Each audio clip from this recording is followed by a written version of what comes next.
nós vamos dar início a mais uma reunião no Instituto de Cultura Espírita do Brasil, o ICEB. Nós estamos hoje recebendo o nosso expositor regular do Instituto, Fabiano Pereira Nunes, rogando neste instante, Jesus, posto que estamos em teu nome reunidos, nós aqui, elevando nosso pequenino coração para junto do teu, de onde sempre recebemos bênçãos, luzes, forças, orientações, instruções e intuições. E neste instante também, Mestre, nós recebemos essas tuas dádivas crísticas. Desce por sobre o nosso querido ICEB, por sobre o nosso querido expositor Fabiano Pereira Nunes e por sobre todos nós que aqui estamos em ambos os planos de existência para estudarmos as linhas, as maravilhosas profundidades do teu Evangelho de Luz e da codificação monumental de nosso querido codificador Allan Kardec. Guarda-nos, Mestre, sob tua paz e tua luz, sob a graça de nosso Pai, hoje e sempre, assim seja.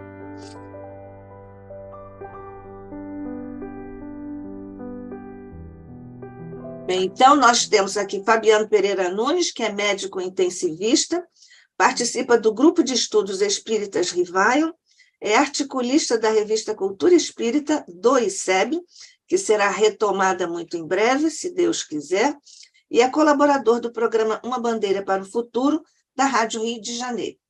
Fabiano hoje vem nos falar, porque ele está fazendo uma série sobre o Jesus de Allan Kardec e o Jesus dos historiadores. Hoje ele nos fala sobre o Jesus de Allan Kardec e o Jesus dos teólogos. Somos todos ouvidos, Fabiano. Muito obrigado ao Instituto de Cultura Espírita do Brasil pelo convite. É sempre, para mim, muito honroso e, de verdade, uma alegria muito grande poder compartilhar o pouquinho, muito pouquinho que nós sabemos, que nós estudamos com os nossos queridos amigos e amigas. Obrigado. Vamos dar início, então, na verdade, uma continuidade a essa série de estudos. E hoje nós vamos fazer uma menos leitura do slide e mais bate-papo sobre a apresentação. Então, no nosso primeiro encontro, nós conversamos sobre o que é da alçada do Espiritismo e o que é da alçada das ciências. No nosso segundo encontro, nós estabelecemos as fronteiras entre as ciências históricas e a ciência espírita e a filosofia moral que derivam dessa ciência espírita. Hoje nós vamos conversar um pouco sobre teologia e espiritismo. Eu lembro que há alguns anos atrás, alguns anos não, muitos anos, né? A gente vai ficando mais velho e tudo acha que é alguns anos, mas às vezes são décadas passadas desde que algo aconteceu, que foi oferecido numa universidade na região sul do Brasil um curso de teologia espírita. Eu sei que muitos afirmam que o espiritismo está no campo da teologia. Mas, para começar nosso bate-papo, vamos evocar aqui as frases que vão, vamos dizer assim, dar um salvo-conduto a este expositor. Epiteto, filósofo estoico, traz a reflexão de que é impossível para o homem aprender aquilo que ele acha que já sabe. Esse pensamento ele veio da antiguidade, mas até o século XIX, no século XIX encontraremos Claude Bernard, um dos maiores fisiologistas da história, se é que não foi o maior fisiologista da história, e escreve essa frase: aquilo que julgamos já saber é o que frequentemente nos impede de aprender. Então, em relação à ciência, espiritismo, teologia e espiritismo, nós viemos trazer reflexões. Será que o espiritismo está na área da teologia, está no campo da teologia? A teologia e o espiritismo estão numa mesma esfera, ou seja, a teologia é da alçada do espiritismo? E também vou me escudar nas palavras de Allan Kardec, em A Revista Espírita de janeiro de 1866. Cada um é livre de encarar as coisas à sua maneira, e nós, que reclamamos esta liberdade para nós, não podemos recusá-las aos outros. Mas porque uma opinião é livre, não se segue que não se a possa discutir, examinar o lado forte e o lado fraco, pesar suas vantagens e inconvenientes. Primeira questão que nós vamos analisar. Primeira questão não, uma das questões que nós vamos analisar. Aliás, perdão, já passamos por essa reflexão, se a doutrina espírita revela descobertas que são da alçada das ciências históricas. Os queridos amigos e amigas podem ver nos estudos anteriores. Os slides eu vou passar porque já foram cuidadosamente estudados. Essa é a grande questão que vai ficar para o último estudo. Quem é o Jesus de Allan Kardec? Eu tenho a impressão que ele não vai caber no último estudo, porque são 6 vertentes relacionadas a esse Jesus de Allan Kardec, o Jesus objetivo. Por que o Jesus objetivo? O Jesus é um conceito. Tudo que nós estamos conversando agora é um conceito sobre Jesus. O Jesus histórico, o homem que viveu, a primeira camada está soterrada por toneladas e mais toneladas de pedras e construções. Tudo que se faz é tentar, através de escavações, seja através das escavações arqueológicas, seja através da análise das documentações existentes e as diversas documentações que falam a respeito dessas documentações, é tentar descobrir quem foi esse homem, esse judeu, camponês, que viveu no campesinato, numa região do Mediterrâneo e num local específico, na Galileia. Então, se fala em o conceito, em conceito, o Jesus. Esse conceito, ele é uma teoria, são hipóteses que vão sendo desdobradas ao longo dos estudos. A gente trouxe aqui o estudo levantamos o estudo de Ernest Renan sobre a vida de Jesus, isso remonta ao século XIX. Mas nós vamos ver que a ideia de buscar quem é Jesus não é recente. Ela começa em qual século? Ela já começa no século I. No século I já se buscava saber quem era Jesus. Mas o Jesus de Allan Kardec ele é objetivo. O Jesus de Allan Kardec ele não é subjetivo. O Jesus de Allan Kardec nós encontraremos na produção literária de Allan Kardec. 33 entre textos, livros separados, opúsculos e brochuras, livros de 400 a 500 páginas, 23 obras, para nós escavarmos o Jesus de Allan Kardec. Eu não sei se eu consegui já escavar o Jesus de Allan Kardec. Nós vamos tentar apresentar algumas escavações literárias que nós fizemos nos livros de Allan Kardec. Receio que não seja possível contê-la, fazê-la estar contida em um único estudo. Talvez tenha que ficar para o segundo semestre o desdobramento desse estudo, mas pelo menos uma introdução nós apresentaremos. Pelo menos a questão de Jesus enquanto um ser humano, isso nós tentaremos, sim. Lembrando que a questão do Jesus histórico já havia passado em relação à publicação dessa obra do século XIX, que, embora hoje ela precise de muitas atualizações, é uma das obras consideradas de vanguarda na época, na busca de um homem chamado Jesus, que viveu em Nazaré. E Allan Kardec traça considerações sobre isso. Então, hoje, o Jesus dos teólogos versus o Jesus de Allan Kardec. E aí a questão, a doutrina espírita faz teologia conforme acreditam ou afirmam alguns historiadores? Porque os historiadores dizem que o espiritismo faz teologia? Porque a separação entre o Jesus da história e o Jesus da Bíblia é muito grande.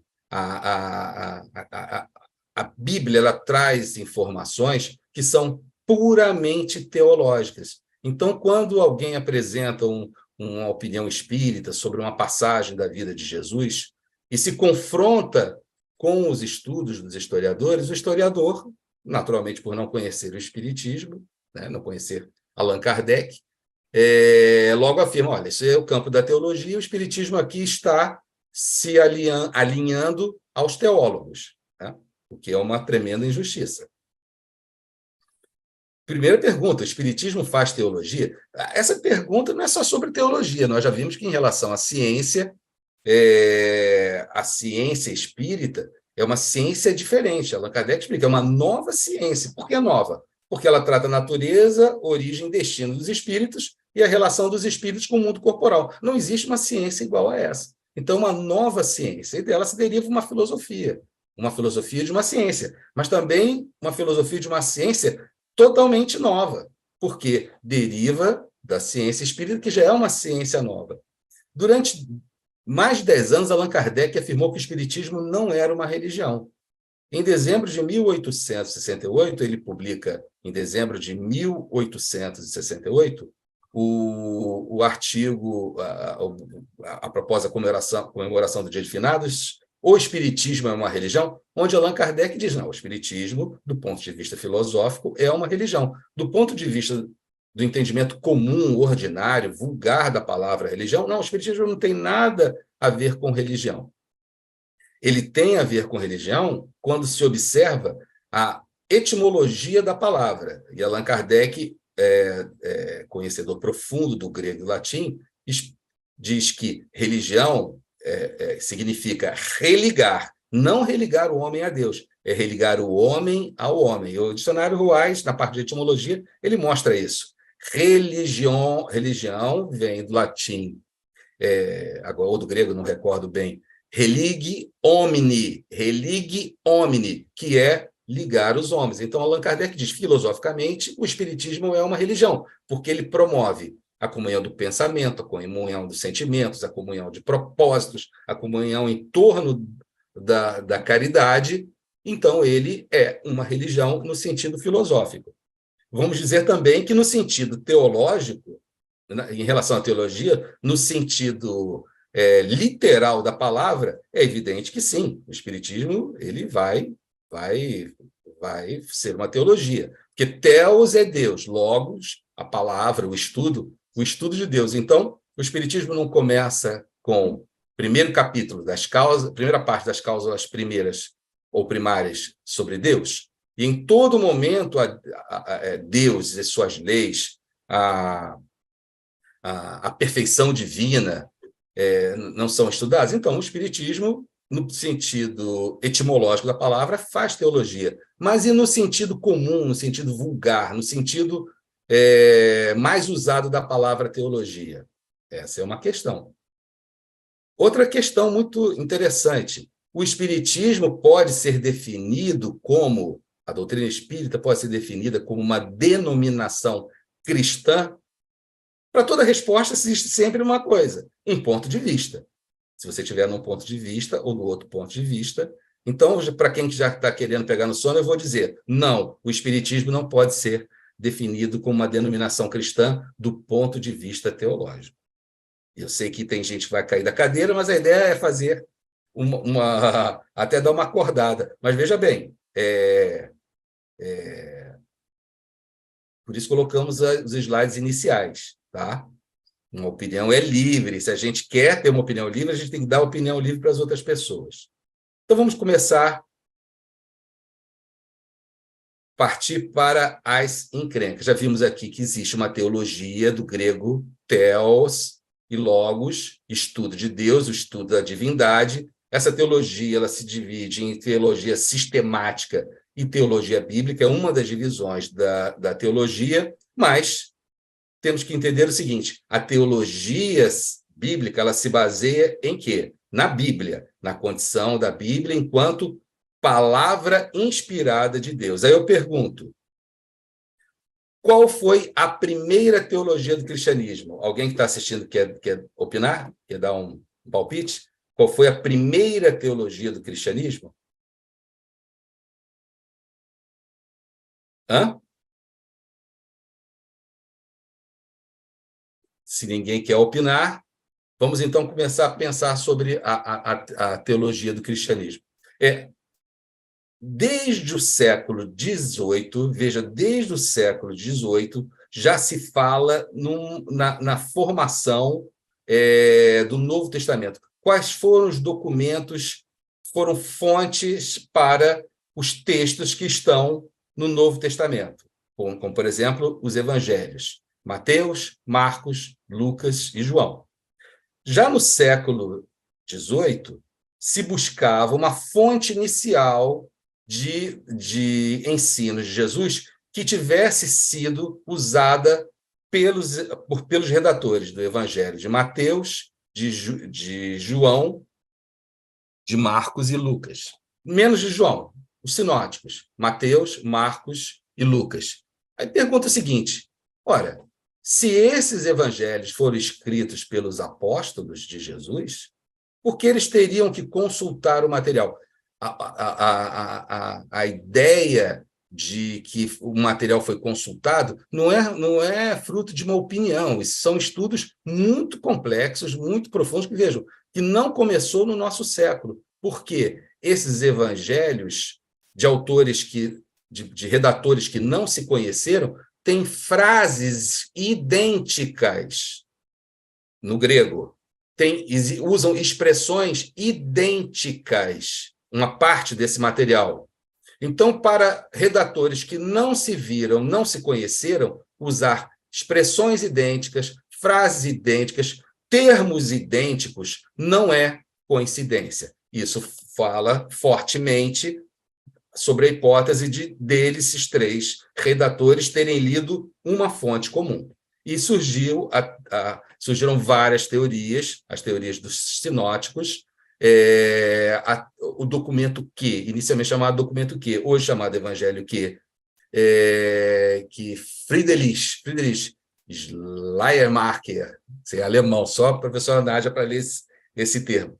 Ele levanta essa possibilidade, que hoje é amplamente aceita, de um documento inicial. Vamos fazer aqui uma recordação. Tá? Jesus, o homem que viveu na Galileia, ele não escreveu absolutamente nada. E, ao seu tempo, também nada se escreveu a respeito dele. Tudo que existiu foi a pregação e a chamada... os estudos rabínicos, os discursos de Jesus, as palavras de Jesus, os ensinos de Jesus, eles giravam em torno dos ensinos que estão na religião judaica. Jesus nasceu na Judéia, viveu como judeu, e até a sua morte ele foi um judeu. Aí a pessoa fala, mas Jesus precisava do judaísmo? Por que ele nasceu lá? Não foi por acaso. Não que ele precisasse do judaísmo, mas é muito difícil. Como ele ia ensinar sobre a existência de um Deus único, partindo do zero, num mundo onde existia um panteão de deuses. Então, já era um povo que tinha um preparo para receber uma nova aliança com Deus, que nós chamamos de Novo Testamento. Então, de Jesus, nós só tínhamos a pregação.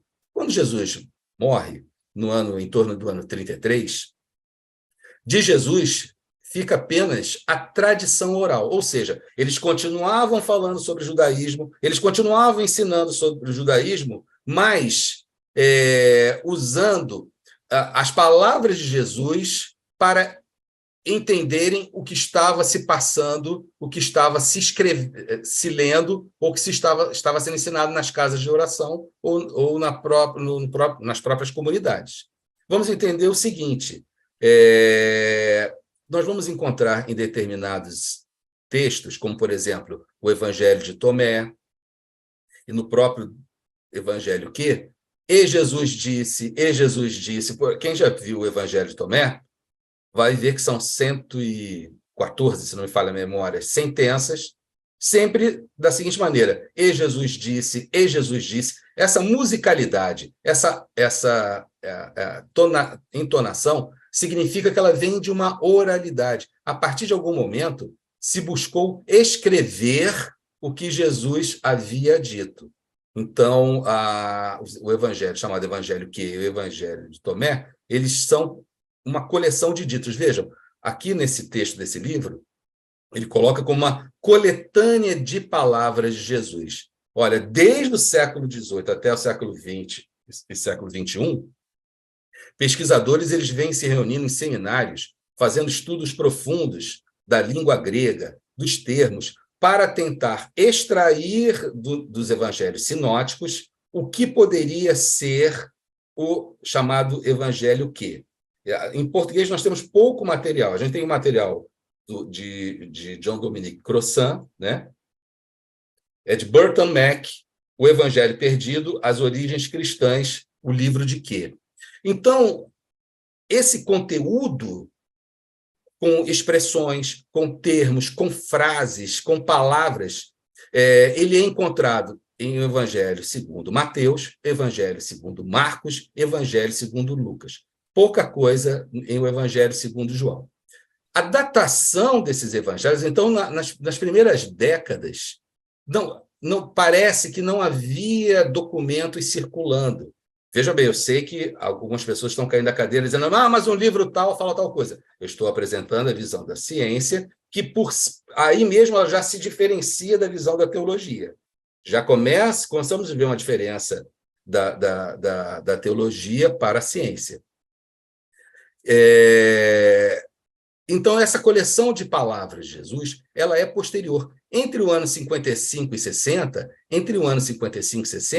existe essa coleção de palavras que nós chamamos atualmente de evangelho quê, ou documento quê, que já foi escavado, existe já uma parte do seu conteúdo que foi estabelecido como sendo um material de consulta dos outros evangelhos. Por essas... uma das pesquisas é sobre isso, vocabulário, termos, expressões, mas também circulava entre os anos 50 e 60 uma outra coleção de escritos não sobre Jesus especificamente, mas sobre os ensinos de Jesus.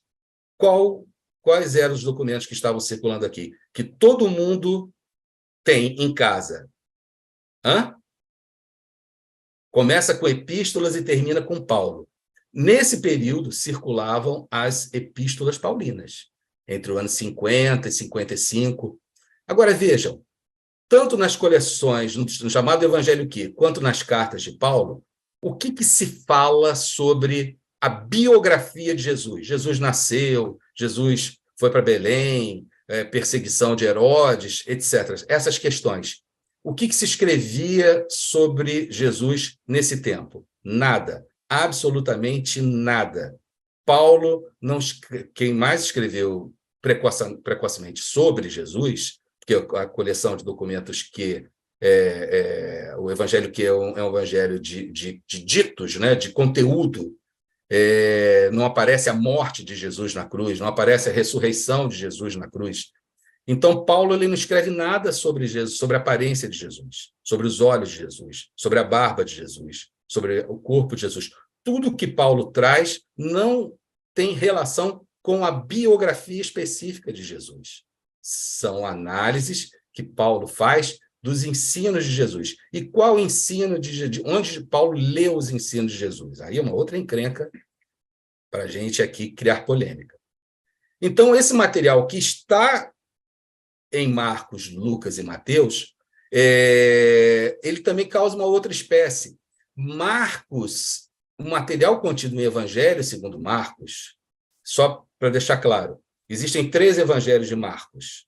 O Evangelho secreto de Marcos, um proto-evangelho de Marcos, que é um texto de Marcos antes do Marcos que nós temos na Bíblia, e o texto de Marcos da Bíblia. Tá? São 3, no mínimo 3 evangelhos de Marcos. Mas vamos juntar todos num só. Também, existe material em relação ao vocabulário, termos, expressões, frases praticamente iguais que estão em Lucas e Mateus. E não estão em quê? Então, existe um material que é comum aos 3, existe um material que está em Marcos, Lucas e Mateus. Então, isso se levantou a possibilidade da teoria das 2 fontes. Mateus e Lucas usaram 2 fontes de textos para a redação dos seus evangelhos. Marcos e Evangelho quê? É claro que existe um material de Mateus que é comum a Lucas e não é comum nem a Marcos. Aqui tem um material que é de Mateus e Lucas e não dos outros dois. Então, é possível que ainda exista uma outra fonte de informação e existe material exclusivo de Mateus e o material exclusivo de Lucas. E aí, a cabeça das pessoas fica mas espera aí, por que Mateus vai, se ele foi discípulo de Jesus, por que o Evangelho segundo Mateus, que ele redigiu, tem material que ele consultou de outras fontes? Vejam bem, isso hoje em dia, em relação às ciências históricas, não é uma dúvida, tá? Já está estabelecido, e as provas são, obviamente, provas de pesquisa, de investigação, mas a ciência é assim que ela se faz. Ela não traz verdades, ela traz perguntas, uma resposta, que vai receber uma antítese e gerar uma nova pergunta, e assim a ciência vai evoluindo. Então, nós estamos falando do ponto atual da investigação. Nem atual, né? Atual com base no que eu consegui estudar, obviamente. Então, vejam que a datação desses evangelhos ela é muito posterior às cartas de Paulo. Ela vai chegar, o Evangelho de João, ele já passou para o segundo século, voltou para o primeiro. Para o segundo, voltou para o primeiro. Mas hoje ele é colocado aqui entre o final do primeiro século e início do segundo século, o chamado quarto evangelho, o Evangelho de João, né? Aí pergunta assim, mas como você pode datar? É por carbono 14? Não é carbono 14. Vocês estão vendo aqui as letrinhas atrás? São letras em grego. Então, existem várias técnicas de descobrir a datação de um documento. Por exemplo, a junção de duas letras, a junção de uma palavra de três letras, determinadas formas de grafar uma letra. Então, com base nesses estudos de vocabulário, de teologia, de cruzamento com dados que a ciência já revelou de outros documentos históricos, se estabelece uma datação para esses evangelhos. Então, os evangelhos estão mais ou menos datados dessa maneira. Evangelho de Marcos, final dos anos 60, e os outros evangelhos a partir dos anos 70 até o final do primeiro século.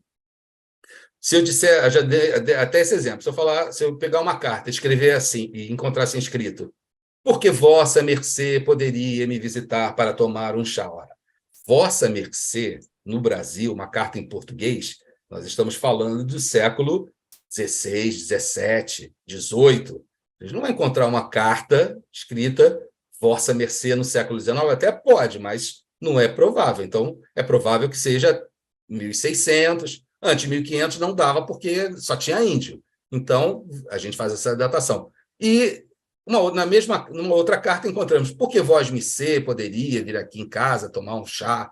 Bom, vós me ser, nós não vamos encontrar no século XXI, nem no século XX, mas poderíamos encontrar, talvez, no século XVII, no século XVIII, no século XIX. E veja bem, isso é um exemplo tosco, tá? É um exemplo hipotético.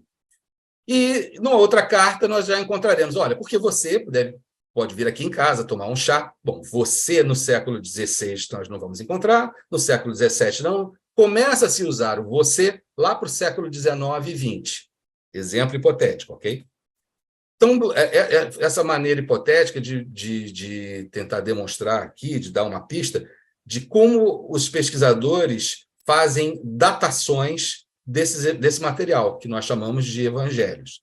Essas datações, a cada pedacinho de papiro que é encontrado, um caquinho do tamanho de uma unha, isso é verdade, é um papiro encontrado que é do tamanho de uma unha. Mas nesse papiro tem um trecho do quarto evangelho, do Evangelho de João, com uma forma de grafar que poderia ser encontrada no século I. Então, um pedaço de um texto mais antigo de João foi trazido do século II para o final do século I. Ele estava no século II e já e era colocado muito posterior. Mas ele foi andando para trás. Então, essas datações variam. Mas uma coisa é certa, Antes dos escritos de Paulo, esses evangelhos não circulavam. Esses evangelhos não circulavam, segundo o que se tem da pesquisa atual. Alguém quer fazer alguma colocação? Porque a encrenca já está grande e ela só começou. Os problemas estão só começando, tá, gente? Isso aí é só a introdução dos problemas. São muitos problemas teológicos e históricos. Ainda nem encontrei na questão de Kardec. Mas já vou adiantar que Allan Kardec, sobre teologia, toda vez que ele fala de teologia, ele se coloca à parte da teologia. Porque os teólogos falam, os teólogos acreditam, e até um dos textos ele diz assim, os teólogos em si mesmos não chegam a uma conclusão. Então, como os teólogos podem ficar contrários à ciência e ao espiritismo em relação à Gênese, se eles próprios nem chegaram a uma conclusão única, se eles já divergem entre si? Então, Allan Kardec coloca o espiritismo à parte, craseado, da teologia. Ok? Querigma, o que é querigma? É a coisa proclamada, que em grego quer dizer a coisa programada, ou seja, um conjunto de frases que os primeiros cristãos declamavam, que fazia parte das suas crenças, crenças defendidas, crenças seguidas. Quando a gente fala assim, temos que conhecer o cristianismo antigo. Não existe um cristianismo antigo. São muitos cristianismos, porque cada comunidade, cada região tinha o seu cristianismo. Então, sobre qual cristianismo nós estamos falando? É o cristianismo da Síria? É um tipo de cristianismo. É um cristianismo das províncias romanas? É um outro tipo de cristianismo. É um cristianismo chamado judaísmo messiânico, que eram judeus que seguiam o judaísmo, mas acreditavam que Jesus era o Messias. Esse é um outro cristianismo. Então, qual era o cristianismo? É o cristianismo dos seguidores de Madalena. É um outro cristianismo. Vejam bem, a primeira coisa que nós vamos ter que, daqui a pouco, tentar definir é o que é seguidor e o que é apóstolo. No Evangelho que não existe a palavra apóstolo. O que existe é a palavra seguidor de Jesus. Evangelho que...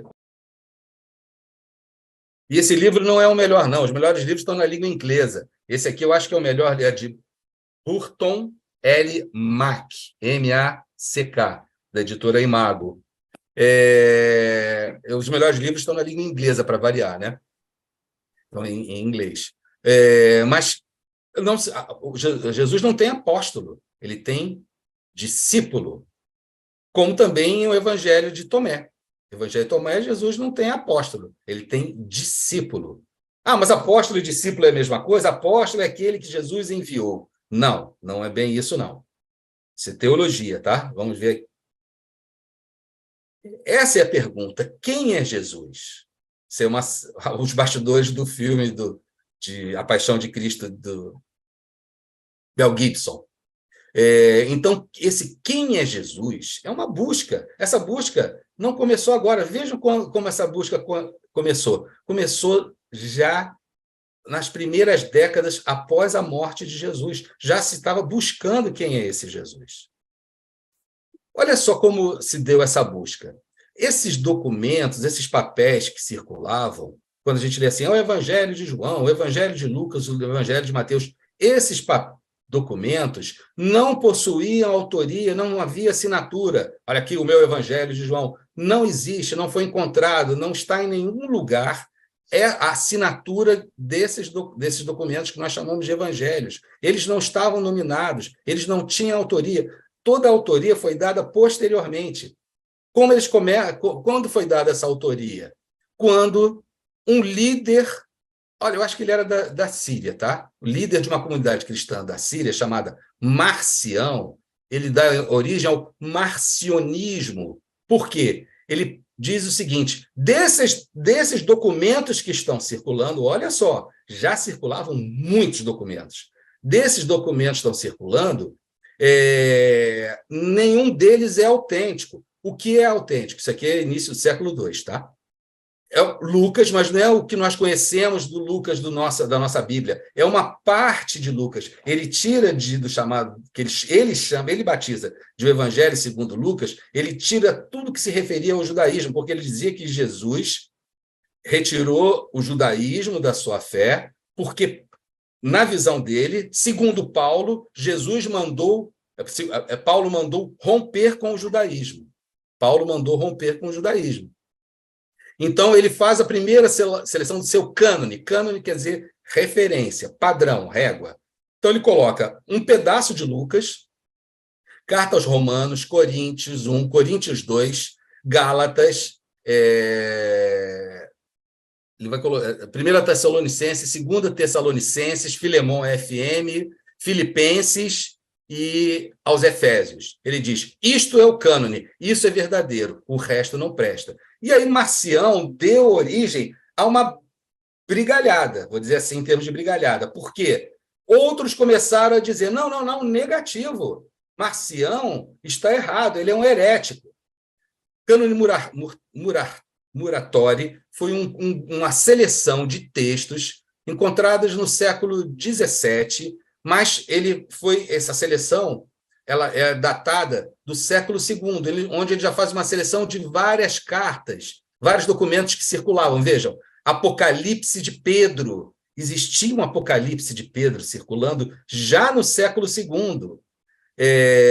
Sabedoria de Salomão, o Apocalipse de João, Epístola de Barnabé. Então, esse cânone Muratori já fez uma seleção de textos que circulavam, dizendo esses textos são autênticos. E aí, os chamados pais da igreja, tudo isso está na coleção patrística, os pais da igreja, Irineu de León, Clemente de Alexandria, Eusébio de Cesareia, esses nomes dos locais significam a comunidade que eles lideravam, eles eram os líderes, episcopos ou bispos, que eram as lideranças religiosas. Nós estamos falando do século II, já eram homens que sabiam ler e escrever. No século I, a primeira geração de cristãos não era analfabeta, ela não sabia ler e escrever. Por isso era tudo uma tradição oral, a oralidade é que dominava.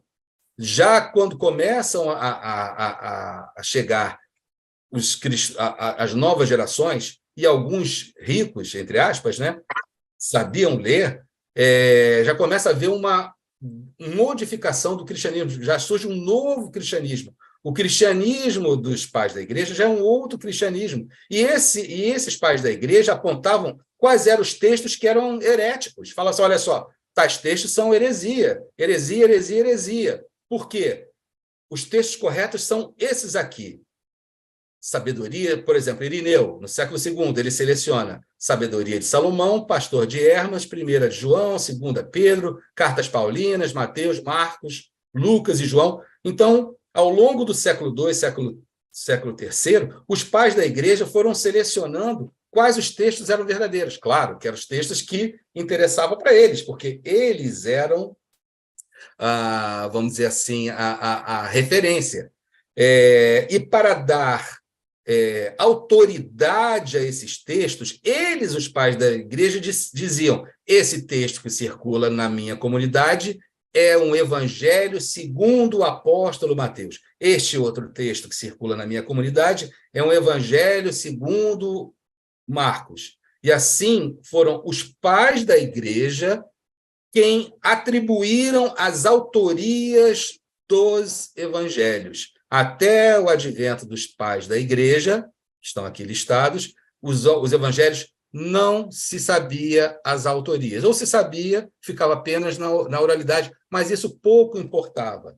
Então, eles estão ali afirmando a veracidade, a autoridade da sua vida, dos princípios que eles seguiam, do tipo de vida que eles tinham nas suas comunidades, naquilo que eles pregavam, naquilo que eles acreditavam, com base na autoridade apostólica. Aqueles documentos vieram da pregação dos apóstolos. E aí os evangelhos e os textos foram nominados. Tá? Encrenca, né, gente? Muita encrenca. E quais foram os critérios? Mas são muitos textos. Deixa eu ver, te contar uma historinha. A história não é exatamente essa, porque essa história já foi tão contada que você sabe que quem conta um conto sempre aumenta um ponto, não é isso? Mas a essência da história deve ser verdadeira. No Egito, numa cidade chamada Nag Hammadi, conta-se que quem conta é a própria pessoa, né, que achou. Lá, depois da Segunda Guerra Mundial, já viu 1947, já viu 1948, mas está ali, depois da Segunda Guerra, entre 47 e 49. Um pastor de cabras, indo procurar terras férteis, ele vai para uma região, umas montanhas, nessa cidade, no Egito, chamada Nag Hammadi.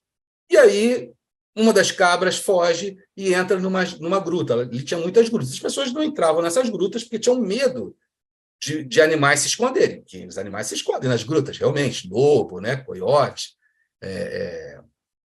cobra. E aí esse pastor, o que ele faz? Ele fala assim, eu não vou entrar nessa gruta. Aí ele pega uma pedra e atira lá dentro para fazer com que a cabra fuja, saia.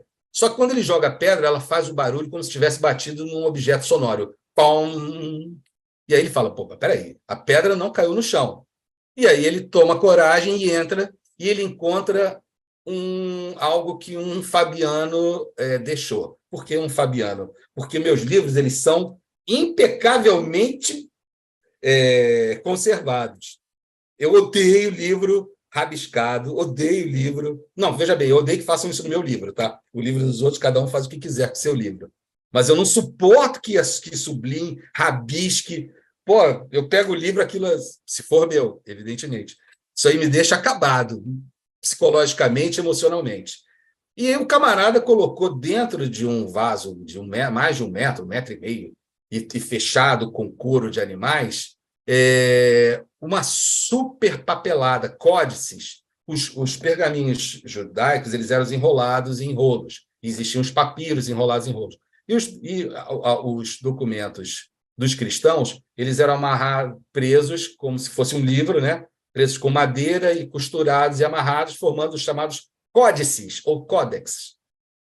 E ali ele encontrou uma pancada de alguém que guardou, né, como ser um tesouro seu, uma pancada de evangelhos, vamos chamar assim, de textos, que só eram conhecidos pelos escritos dos pais da igreja, que os pais da igreja desciam a mamona nesses textos chamados heréticos. E a gente só sabia o que estava ali contido através dos pais da igreja, dizendo, olha, aqui o evangelho segundo Lucas, e ali os inimigos só tem texto herético. E esses chamados textos heréticos, chamados apócrifos, foram de conhecimento do público. É claro que esses textos não são do século I, são do século II e século III. São textos tardios. Então, embora seja, sei lá, uns 200, eu tenho 2 livrões grossões com evangelhos e apocalipses para dar e vender. Mas tem coisa muito séria ali. Tem o evangelho de Filipe, evangelho sério assim, Tiago. Então, esses textos chamados evangelhos apócrifos, eles não contam a história de Jesus, eles contam a história do cristianismo. O que os cristãos acreditavam? O que aquelas comunidades pensavam? O que aquelas comunidades acreditavam? Qual o tipo de vida que eles viviam com base nos evangelhos que eles tinham, que eles guardavam? Então, por exemplo, tem vários evangelhos, Filipe, Madalena, etc., que mostram que a comunidade de Madalena era enorme, supõe-se, né, pela quantidade de evangelhos, e forte, e era famosa, e o negócio era complicado, né? A gente hoje pensa em Madalena, Madalena, era uma comunidade muito forte. E aí, e o que eles acreditavam na comunidade deles? Na comunidade deles acreditavam o seguinte, que os outros discípulos não sabiam nada. Que Jesus, o beijo, tem um livro chamado Os Cristãos que se Beijam. Os Cristãos que se Beijam. Porque o beijo, como Deus, Yahvé, deu vida ao barro, deu espírito a Adão, ao barro. Ele soprou. Então, aquele sopro era uma transmissão de poder, de sabedoria, de autoridade. Então, o beijo que Jesus dava, o beijo que os cristãos davam, era uma transmissão de poder e autoridade. Ora, quem recebeu o beijo, se é que foi beijo, porque nesse trecho está queimado, Madalena. Ah, mas Madalena então foi casada com Jesus. Mas se fosse casada com Jesus, não seria problema nenhum. O problema é não ser casado, ela receber transmissão de poder, de autoridade, de Espírito Santo, e os outros não. E no Evangelho, é engraçado, de Filipe, se não me falha a memória, ele diz assim, porque os outros discípulos não estavam entendendo nada, aí pedem para Madalena dar a explicação. Então, era isso que eles acreditavam, era isso que eles pensavam. Mas ali estava um texto de um evangelho chamado Evangelho segundo Tomé, que são 114 logias, logia 1, logia 2, são sentenças, e Jesus disse, Jesus disse, Jesus disse. E é possível ver como pensava a comunidade Tomé, e hoje se sabe que parte das sentenças de um evangelho primitivo de Tomé e o evangelho, esse evangelho que existem coisas em comum. Ou seja, talvez Tomé e a coleção de documentos que tenham consultado uma única fonte, porque não é possível você ter palavras, expressões, vocábulos exatamente iguais de textos que não se conversaram, não se conheceram. É a múltipla atestação. Então, é tipo o nosso controle universal do ensino dos espíritos. Então, esses textos, como eles iam trocar informação? Não tem como trocar informação. Então, talvez, hipótese hipotética, super hipotética, talvez eles tenham ainda consultado um outro texto. Mas lembra aqui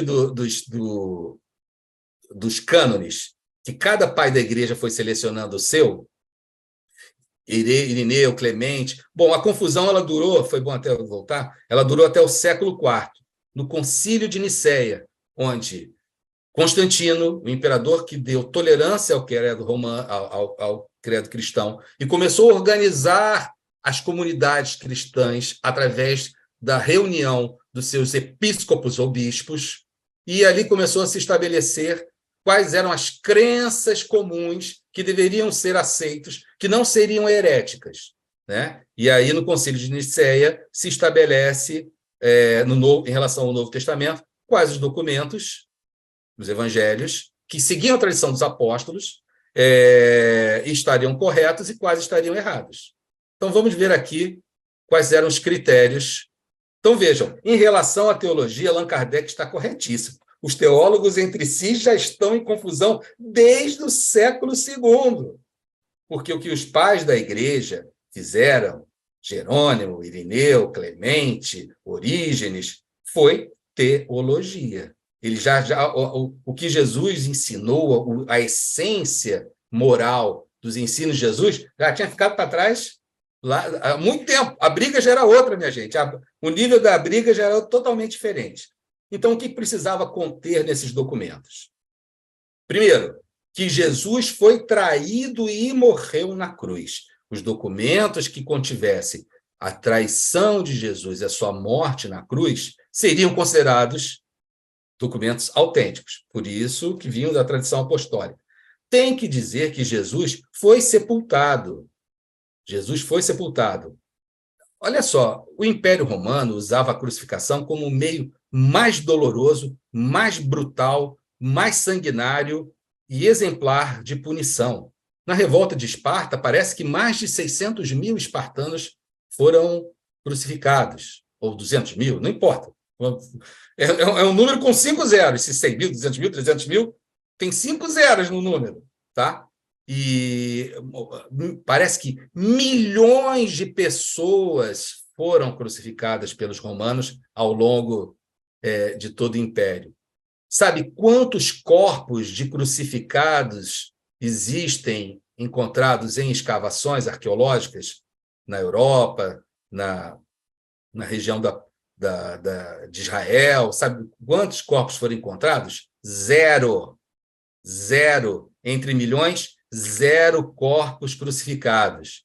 Parece que encontraram um calcanhar com um prego. Pode ser, pode não ser, tem lá o achado arqueológico, está sob investigação. Entre milhões, um calcanhar. Por quê? A lei era a seguinte: os mortos na cruz não podiam ser sepultados. Eles ficavam lá até os animais, até os predadores, os abutres, as águias, até os predadores devorarem, e os ossos ficariam no chão para as pessoas poderem ver o que acontecia com aqueles que enfrentavam o Império Romano. Então, a morte era exemplar e era humilhante, e ali ele seria devorado por predadores. Então, o texto que dissesse que Jesus foi sepultado era um texto veraz. Então, vejam que a teologia se confronta com a teologia se confronta com a ciência histórica. Mas Allan Kardec ele passa pelos dois. Porque lá em A Gênese, sobre o desaparecimento do corpo de Jesus, nesse capítulo, eu agora não sei se é 15 ou 16, tá? Mas nesse capítulo, Allan Kardec vai mostrando, antes da morte de Jesus, Jesus tinha todos os critérios de materialidade, de corporeidade. E após a sua morte, todos os aspectos que são relatados falam a favor de ser uma aparição tangível. Não é materialização, é aparição tangível. É um termo diferente que Allan Kardec usa, tá? Materialização é um termo que muitos espíritas usam, mas o termo kardeciano é aparição tangível. Não só na palavra como no sentido, existem algumas diferenças que eu considero importantes, mas isso é outro assunto. Então ele diz, a aparição de Jesus não tem nada de material. Nada de material. E ele desenvolve essa dissertação, está em A Gênese, os Milagres e as Predições segundo o Espiritismo, na parte segunda, que é a parte... São 3 partes, né? Sobre os milagres de Jesus. Então, as aparições de Jesus não são aparições de corpo. Olha, ele passou entre os dois. Estão aqui os teólogos e historiadores lutando, e Allan Kardec, olha, passa fácil por entre os dois. Mas, então, esses textos têm que conter a ressuscitação de Jesus. Tem que dizer que a morte de Jesus foi sacrificial. Vejam, nos estudos da história, a morte de Jesus foi assim. Os romanos não tinham papo. As legiões romanas eram uma máquina de destruição. Uma coorte romana já fazia um estrago sozinha numa cidade. Então, eles não tinham conversa. Era um candidato a romper com a autoridade romana, a subverter a autoridade romana, prisão imediata e execução. Se fosse uma coisa menos grave, pela espada já acabava.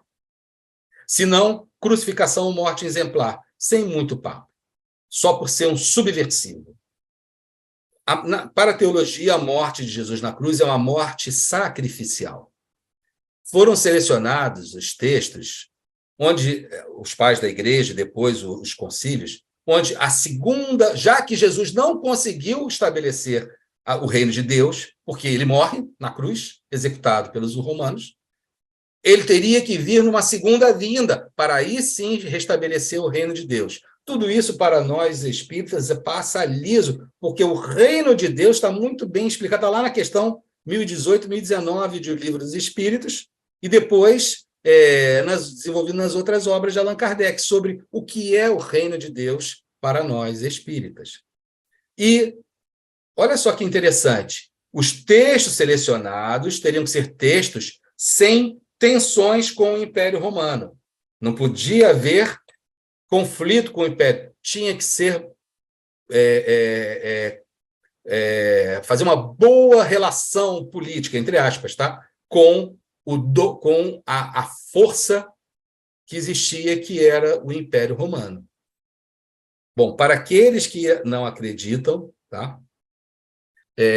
Quando a gente fala de Paulo, nós vamos agora falar um pouco de teologia paulina. Tá?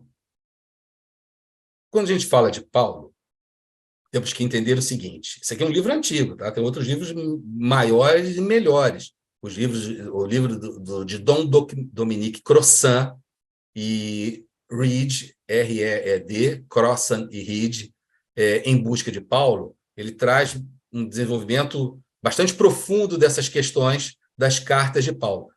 13 cartas trazem o nome de Paulo. muitas delas não são de Paulo. Quais são as cartas autênticas de Paulo? Romanos, 1 Coríntios, 2 Coríntios, Filipenses, Gálatas. A primeira Tessalonicenses, a segunda não, e Filemon. Uma notinha para Filemon. Tá? Então, seriam essas cartas autênticas. Gálatas 1 e 2, Coríntios 1, Tessalonicenses, Filipenses, Filemon e Romanos. Mas, professor, mas de onde ele tira esse negócio que são cartas diferentes? Bom, vamos lá. As cartas, elas têm diferença no vocabulário. Essas não, são iguais. No vocabulário, nas expressões, na teologia, no pensamento e na construção. Então, dessa epístola. Então, se o Fabiano sempre... Dá um exemplo ainda hipotético. Fabiano nunca fala a palavra energia quântica no passe. Energia quântica, que eu passe é uma energia quântica. Fabiano nunca fala. Fabiano fala sempre fluidos. Fluidos. Aí eu encontro uma carta atribuída a Fabiano, onde Fabiano diz assim, porque no passe há uma transmissão da energia quântica. O que o investigador vai dizer? Esta carta não é de Fabiano, porque ele nunca usa essa palavra, né? Ele usa fluido.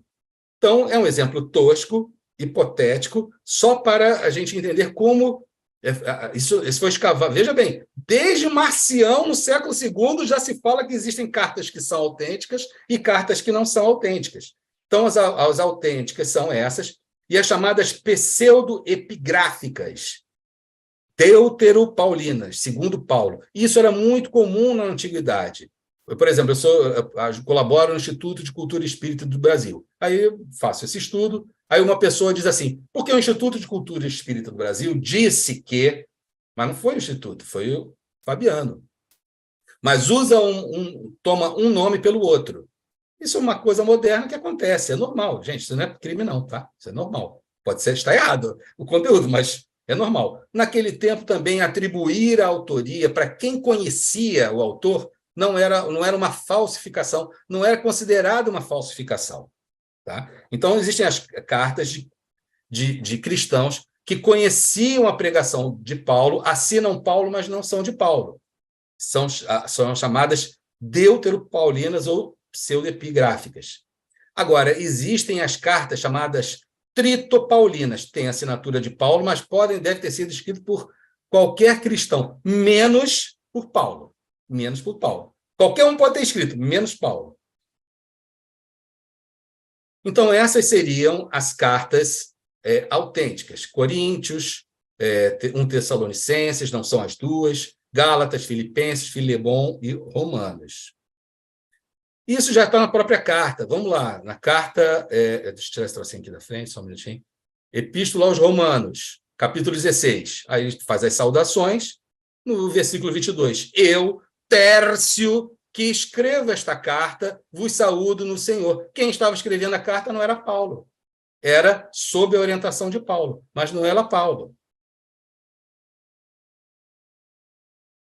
Coríntios, capítulo 16, lá no versículo 21, vem as saudações, aí Paulo escreve assim, esta saudação eu mesmo escrevo, ó, Paulo. A carta não tinha sido escrita por ele, mas ele estava presente e ele ainda assina. Então, essa carta tem até, inclusive, a assinatura física de Paulo. Colossenses, deixa eu ver aqui uma coisa. Colossenses, capítulo 4. Quando chega lá no versículo 18, ele escreve assim, esta saudação é de próprio punho, de Paulo, lembrai-vos das minhas cadeias. Nessa ele também assina. Mas não é só por ter assinado ou não que se dá a autoria da teologia de Paulo, não, da autenticidade da carta. Tem as cartas segundo Paulo e as cartas dadas com o nome de Paulo e que não eram de Paulo, pelos motivos que a gente já falou, não vou repetir, que o tempo já está voando. Teologia paulina versus espiritismo. Vejam, quando Allan Kardec ele não coloca tudo dentro do corpo da doutrina espírita. Ele não, nem tudo que está no Antigo Testamento, muito menos, né? Nem o que está no Novo Testamento, nem tudo é espírita. Kardec deixa do lado de fora do corpo filosófico espírita, porque não são ideias espíritas. Então, vão ficar do lado de fora. Tem lá o artigo da Revista Espírita, onde Allan Kardec fala, Paulo foi um precursor. Precursor é uma coisa, mas ser o alicerce teológico é outra. Foi o precursor, ele fala do corpo espiritual. Paulo fazia parte da sociedade, era um dos espíritos da Sociedade Parisiense de Estudos Espíritas. Allan Kardec pedia a Paulo para... Kardec pedia a Paulo para estar presente, né? Para estar presente e opinar sobre determinados assuntos. Mas a teologia paulina, ela não é a teologia espírita, a gente não pode colocar tudo. Vamos ver alguns exemplos? Então, vamos lá. Primeira epístola aos Coríntios. Não sou, porventura, livre, não sou apóstolo, não vi Jesus, nosso Senhor. Então, vejam, para os evangelhos antigos, como textos do Evangelho segundo Tomé, o Evangelho o que existiam eram discípulos. Apóstolo, como diz Paulo, é quem viu Jesus ressuscitado. Ah, mas essa pessoa foi seguidora de Jesus, já acompanhou Jesus, está entre os 70 que Jesus mandou nas cidades para falar às famílias sobre o reino de Deus, o reino dos céus. Você viu Jesus depois que ele morreu? Não, não vi. Não é apóstolo. Eu vi. Eu sou apóstolo. O que é isso? Discurso de autoridade. Primeira epístola de Paulo aos Coríntios, capítulo 15. E apareceu a Cefas, Pedro, e depois aos 12. Vejam, nem de forma direta, nem de forma indireta, nem nas cartas verdadeiras, nem nas cartas segundo Paulo. Em nenhum momento, diretamente ou indiretamente, Paulo faz menção a um fato extremamente importante, que seria a traição de um discípulo, como Judas.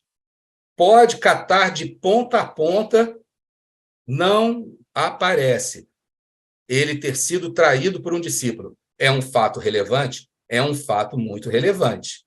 Isso faz os pesquisadores sugerirem que a traição de um discípulo é uma redação posterior a Paulo.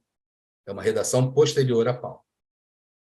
E, inclusive, ele diz, olha, primeiro apareceu a Pedro, a Cefas, depois apareceu para os 12. Aí uma pessoa diz assim, mas aí teve em Atos dos Apóstolos uma eleição para escolher Matias. Atos dos Apóstolos é um texto bem depois de Paulo. Bem depois de Paulo.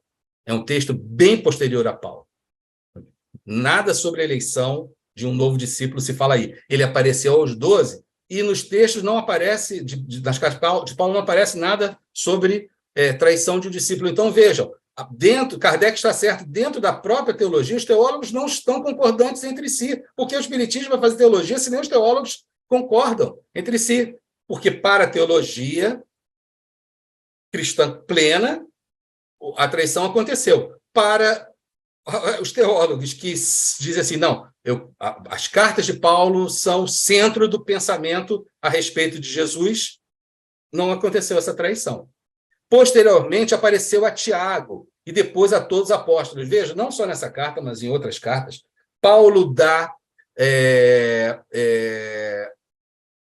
ênfase a Tiago. Ele diz que ficou Tiago, seguiu Tiago. Não é o Tiago maior, nem o Tiago menor. As evidências seriam que esse Tiago é o irmão de Jesus, ou primo, porque no Evangelho de Marcos se fala de primos e irmãos e irmãs de Jesus. A palavra em grego é a mesma para primos e irmãos. Mas vejam, Allan Kardec diz, os irmãos de Jesus não só, no Evangelho segundo o Espiritismo, não compactuavam com as ideias de Jesus, como ainda ficavam ao lado dos seus adversários. Sugere-se que esse Tiago, depois da aparição de Jesus, se converte e, por ser irmão de Jesus, assume uma forte liderança em várias comunidades cristãs. E Paulo dá ênfase a esse Tiago. Tá? E aí Paulo diz, em último lugar, apareceu para mim como um abortivo. Por que abortivo? Porque eu sou tão pequeno, tão ruim, que eu nem nasci, já nasci morto. Pois eu sou o menor dos apóstolos, nem sou digno de ser chamado apóstolo, porque persegui a igreja de Deus. Mas pela graça de Deus sou o que sou, trabalhei mais que todos, eu sou melhor do que todo mundo, tá? Eu sou um abortivo, mas eu sou apóstolo. A nenhum momento Paulo diz que apareceu as mulheres, apareceu depois a Madalena, depois apareceu a fulana. Não, Paulo exclui no nome daqueles que são apóstolos de Jesus, Madalena. Madalena não aparece como sendo uma das que viu Jesus. Quando a gente leu a Bíblia, se a gente ler a Bíblia harmonizando todos os capítulos, ela vai fazer sentido de uma forma. Ler a Bíblia na ordem provável em que os textos foram escritos, isso muda completamente o entendimento. Marcos tem que ser lido antes de Mateus, e não Mateus primeiro e depois de Marcos. Que quando você vai construindo cronologicamente, as coisas começam a fazer mais sentido em termos de chamada elaboração redacional. Então, a teologia de Paulo já é uma teologia diferente do Evangelho de João. Já é uma teologia diferente. Para Paulo apareceu primeiro a Cefas, depois aos 12, depois deu destaque ao irmão, se for irmão. Para João, apareceu primeiro para Madalena. Certo? Então, veja que dentro da teologia não existe consenso. Por isso que, obrigado, Allan Kardec, nós não entramos nessa bola dividida que não iríamos chegar a lugar nenhum, porque o objetivo essencial e exclusivo do espiritismo é a transformação moral, o progresso moral dos espíritos. A gente ia se perder por um labirinto que a ciência não se encontra, a teologia não se encontra. São palavras de Allan Kardec. Quer dizer, são uma interpretação minha das palavras de Allan Kardec, que está até em slide, mas eu dessa vez não vou ficar lendo texto por texto. E veja só o que Paulo diz. Né? Olha só, isso aqui é muito importante. Primeira epístola aos Coríntios. Com efeito, eu mesmo recebi do Senhor o que vos transmiti. Então, vejam, Paulo, ele a teologia sobre Jesus de Paulo, ele, embora diga que conviveu com Pedro, embora diga que ele conviveu com Tiago, que ele aprendeu, etc., para Paulo, nas suas cartas, é muito claro. O papo é ele e Jesus. Jesus fala com ele diretamente. Eu recebi, não li nenhum texto, não está escrito, porque se Pedro foi um discípulo de Jesus, conheceu com Jesus, e a vida de Jesus importasse, porque ele não sentou ao lado de Pedro e falou assim, Pedro, eu sei escrever. Começa a falar aí que eu vou escrever tudo que você sabe sobre Jesus. Negativo. Paulo não estava assim, não estava interessado nisso, não. Porque o assunto era tratado entre ele e Jesus diretamente. Isso está no conteúdo das cartas de Paulo. Então, isso é teologia paulina. Com efeito, eu mesmo recebi o que eu vou transmitir. Na noite em que foi entregue, ele não fala de traição, ele diz que Jesus foi entregue. O Senhor tomou o pão, depois de dar graças, partiu e disse, isto é o meu corpo, que é para vós, fazer isto em memória de mim. Então, vejam que isso aqui é pura encrenca, tá, minha gente? Isso aqui é combustível puro. Gálatas, capítulo 3. Antes que chegasse a fé, nós éramos guardadas sob a tutela da lei. Gente, lei, Torá. Não existe nada mais importante para o povo judeu do que a Torá. É a aliança de Deus com o povo judeu. Isso que Paulo está dizendo, vamos dizer o seguinte, do ponto de vista do judaísmo, é um absurdo. Antes da chegada da fé em Jesus, nós éramos guardados pela tutela da Torá. Ou seja, peraí, a Torá era... Como assim a aliança de Deus era só temporária? Para a fé que haveria de se revelar, fé em Jesus. Assim, a lei se tornou nosso pedagogo até Cristo. Pedagogo não é aquele que insiste, o pedagogós era um escravo velho, que já não servia mais para o trabalho. Mas ele era de confiança. Então, o pedagogós era o escravo que levava a criança até o seu instrutor, na Grécia.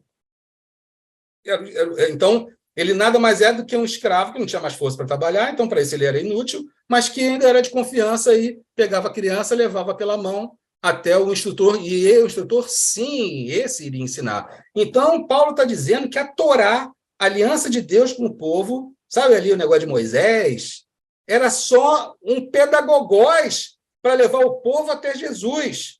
Assim, a lei se tornou para que fôssemos justificados pela fé. Então, o que salva o povo judeu não é mais a Torá, não é seguir a Torá, é a fé em Jesus. O que salva, a justificação significa fé, é a fé em Jesus. Com a chegada, porém, a fé, não estamos mais sob o pedagogós.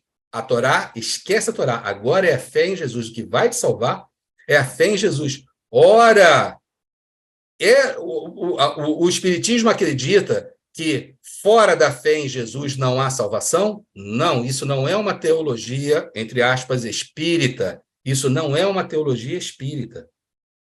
Isso é uma teologia paulina. A salvação pela fé, a justificação pela fé. Se um espírito quiser analisar esse trecho buscando os aspectos morais, como ensinou Allan Kardec, ok, vale a pena.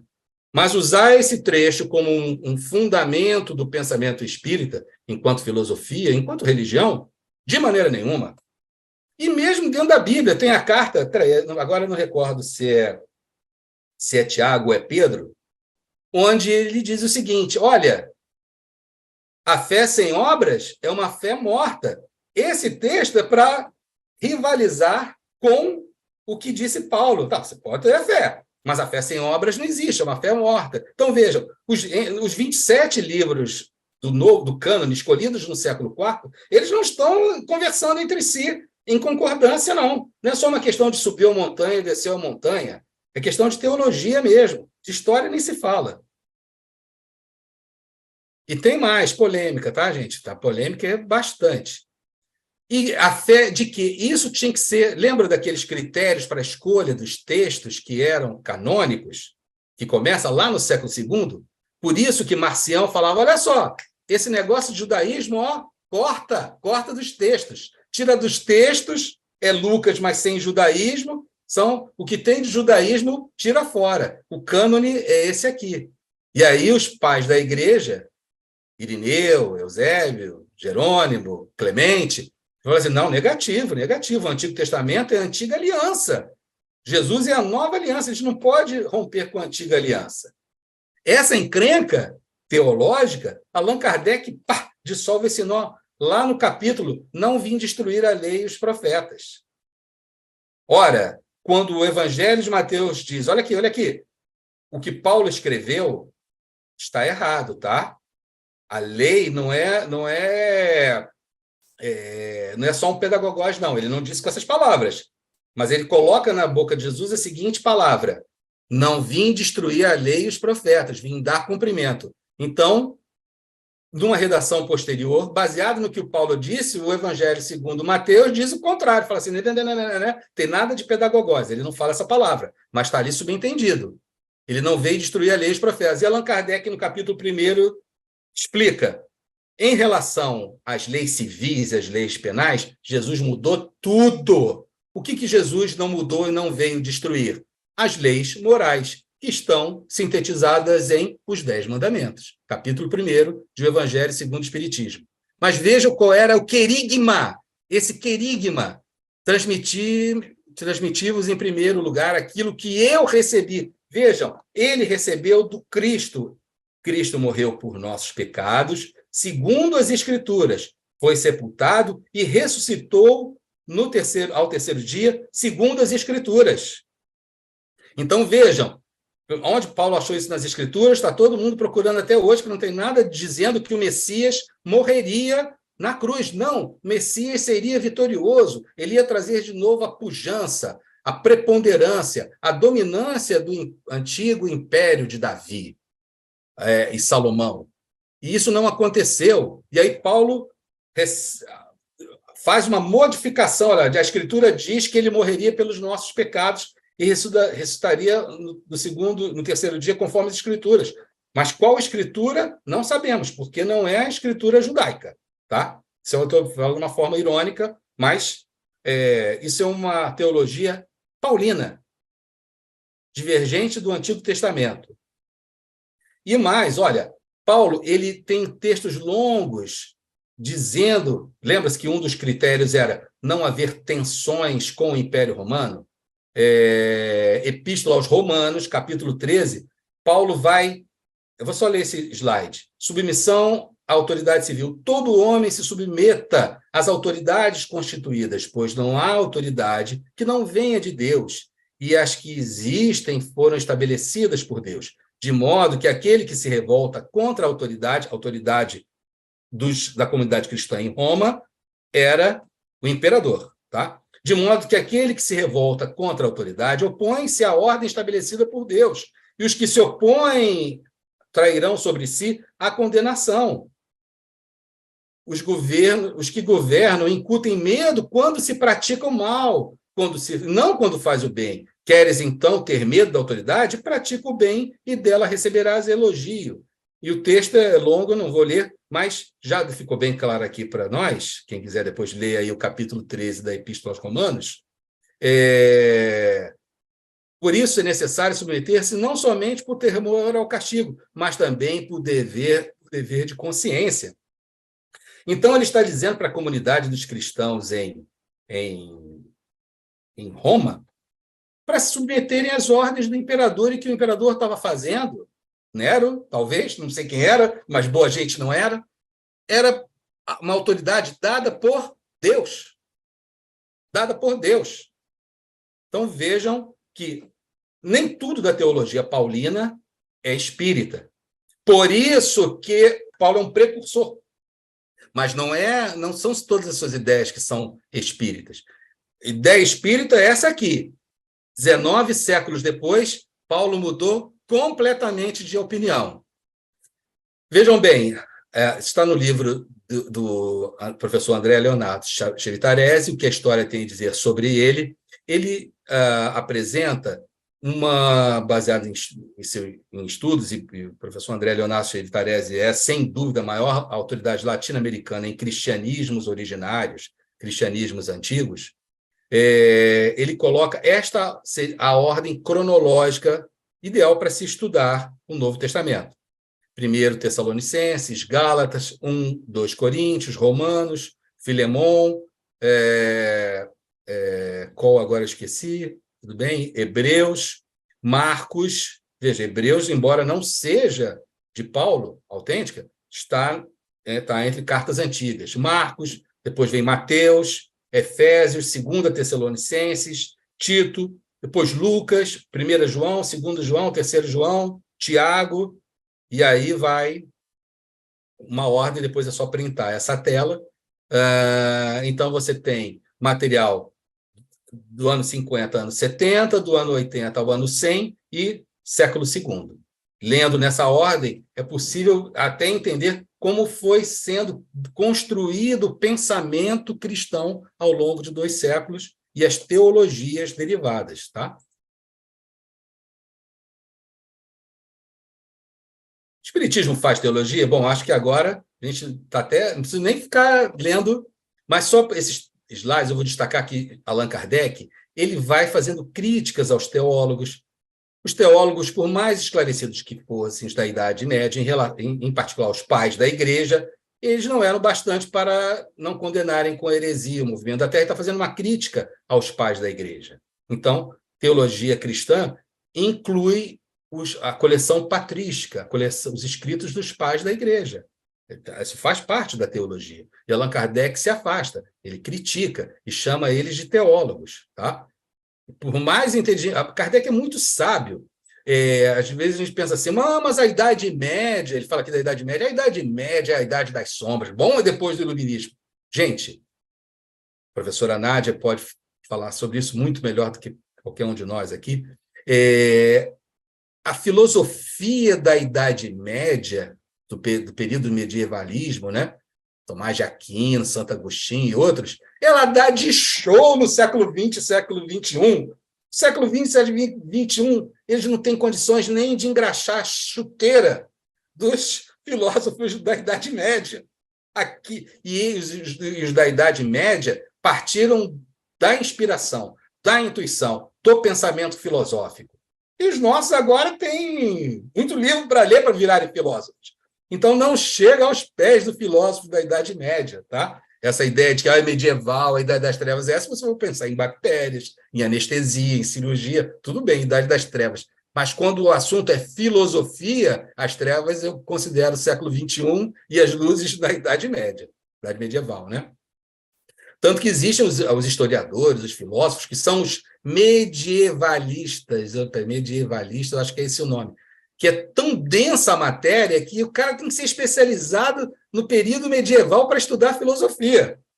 E tem o que não é, assim, eu só consigo estudar o pessoal esse pessoal da Idade Média. É tanta coisa que eu não consigo, não tenho tempo de estudar outros filósofos. E aí Allan Kardec vai, aqui estão as referências, onde ele vai se separando ciência, espiritismo e teologia, conforme a gente já conversou bastante. Então, pergunta, para o espiritismo, a Bíblia é a palavra inspirada por Deus? Evidentemente não. Vejam, já começamos pela capa. A capa dos livros de Allan Kardec merece o nosso estudo. O Evangelho é segundo o Espiritismo, não é o Espiritismo segundo o Evangelho. Eu não vou buscar nos princípios espíritas fundamentação no Evangelho, não, eu uso o Evangelho para meus princípios e filosofia espírita. Inverte isso aí. Os princípios e filosofias espíritas é que vão dizer se aquele conteúdo do Evangelho do Novo Testamento, da Bíblia ou não, está correto ou não, com base nas leis, nos fenômenos espíritas, nas leis de Deus, nas leis da natureza, reveladas pelo Espiritismo. É o contrário. É o Evangelho segundo o Espiritismo, e não o Espiritismo segundo o Evangelho. É a Gênese segundo o Espiritismo. Não tem nada de criar em 7 dias. A ciência fala e depois o Espiritismo fala sobre a Gênese espiritual. São os milagres segundo o Espiritismo, e não o Espiritismo segundo os milagres. Olha, eu tenho aqui um milagre e agora o Espiritismo vai ter que provar que esse milagre existe. Ó, o dedinho, não vai assim não. Está lá no livro. Está no livro. As predições são segundo o Espiritismo e não o Espiritismo segundo as predições. Nós não vamos usar o Apocalipse para ler o Espiritismo. Inverte isso. O Apocalipse, que quer dizer revelação, é que será lido com os óculos do Espiritismo. E aí a gente vai tirar isso é espírita, isso não é espírita. Isso é espírita, isso não é espírita. E o que não é espírita? Não é espírita. Então, o Espiritismo é uma teologia cristã? Cada um responda por si mesmo. Tá? Quando eu fiz uma formação, onde tinha capelão católico, capelão protestante, aí era aquela brigalhada, quem era o verdadeiro cristão, aí eles queriam me botar no meio da brigalhada, e aí falavam, por que vocês não são cristãos? Eu falei assim, não somos cristãos conforme a teologia diz, não. Mas se eu sou um bom seguidor de Jesus, cristão ou não, aí não é você que vai dizer. Quem vai dizer não é nem Jesus, tá? Jesus está fora desse julgamento. O juiz é Deus. O único juiz supremo que existe é Deus. Os outros são colaboradores. E aí a discussão parava e deixava o espiritismo de fora da bagunça. Era bom demais. Nesses minutinhos que me restam, vou mostrar o seguinte. Isso aqui é um instituto, né? Instituto Bíblico de Chicago, nos Estados Unidos. Quem estuda nessa universidade, ele assina, quando se matricula na faculdade, um termo. Qual é o termo? De que acredita de que a Bíblia é a palavra inspirada de Deus. A Bíblia é a inspiração verbal plena, ou seja, a Bíblia não contém erros. Bom, para começar, a Bíblia não é um livro, é uma biblioteca. Só o Novo Testamento são 27 livros de 7 ou 8 autores, que discordam entre si, como a gente mostrou, pequeninas informações. A encrenca é muito maior, tá? Então, a pessoa assina algo que ela vai defender, mas ela não acredita. E aí você vai encontrar estudiosos dentro dessa instituição, como, por exemplo, Bart Ehrman. Bart Ehrman não é muito querido dos historiadores, embora ele fosse diretor do Departamento de Estudos Religiosos da Universidade Norte Carolina.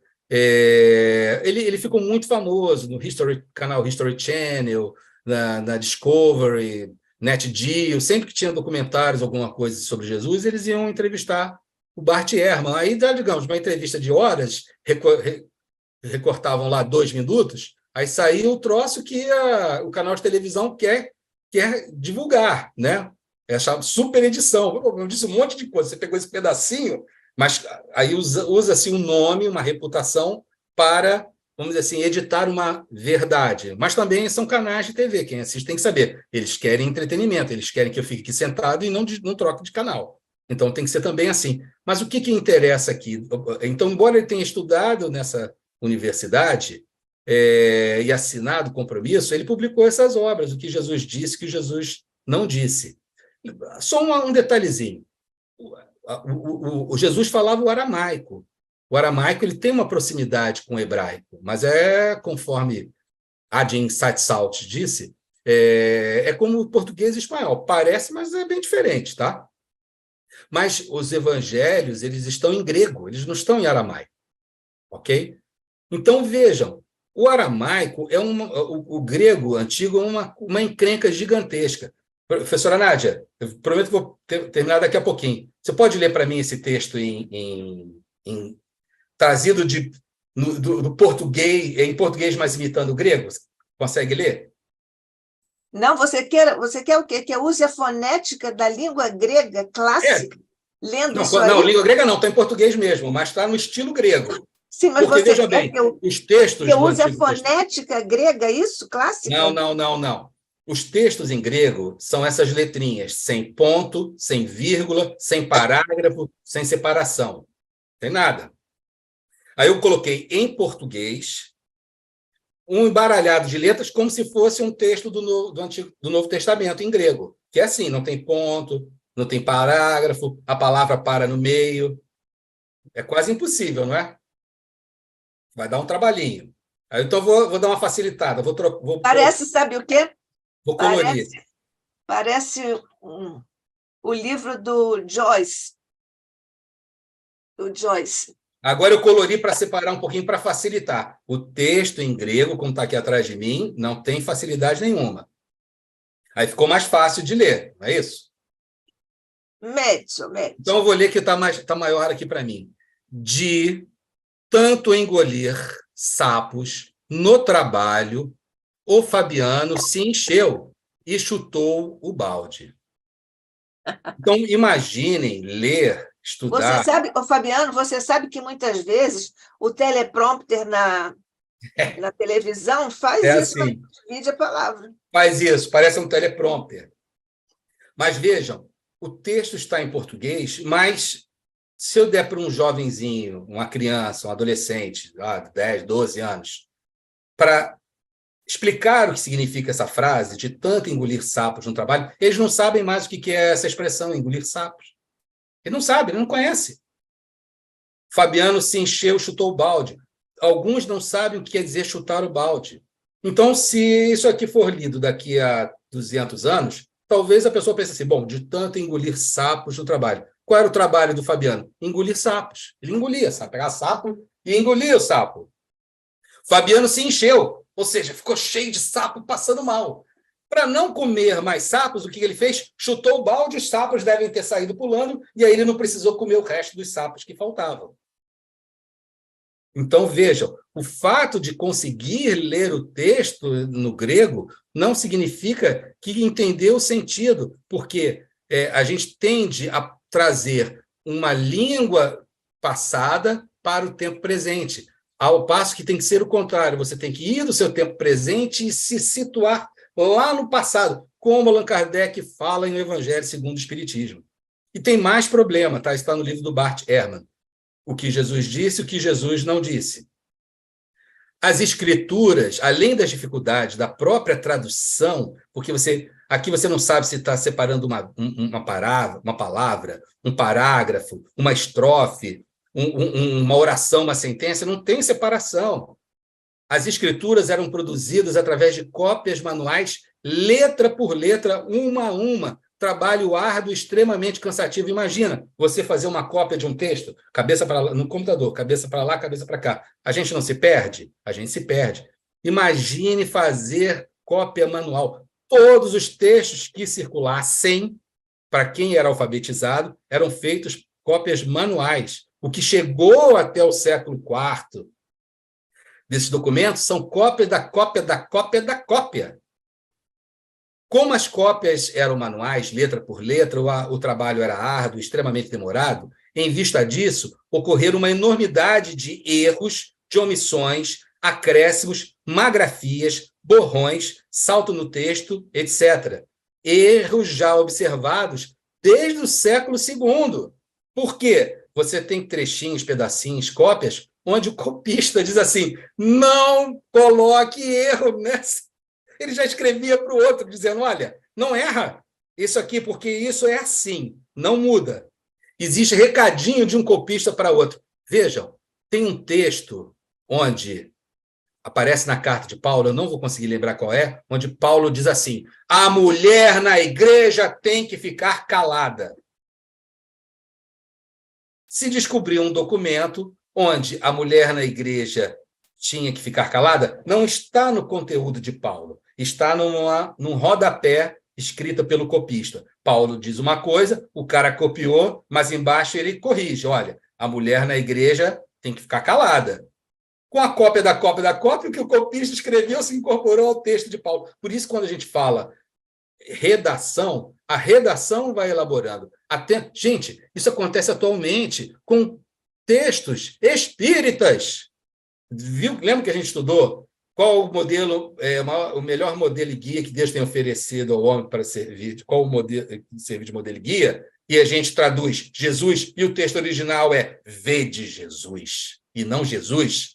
Imagina aquela letrinha, tá? E o problema é maior, que o camarada traduz, traduziu de acordo com as suas convicções. O material copiado está no grego. Jesus, como já falei, não tem ponto, não tem parágrafo, então existem erros não intencionais por erro de interpretação e leitura.